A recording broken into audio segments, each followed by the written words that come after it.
Sutgang La Chica, isang masipag at dedikadong leader.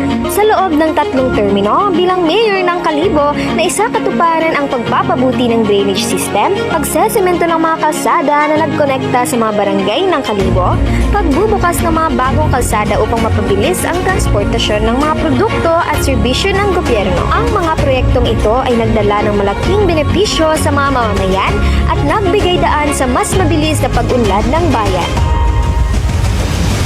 Siya ay isang leader na may sinseridad at matibay na pananaw para sa isang progresibong Kalibo at masayang mga kalibunhon. Ang kanyang pangarap ay isang Kalibong hindi lang umuunlad sa mga aspeto ng infrastruktura, hindi pati na rin sa kultura, ekonomiya at kalikasan.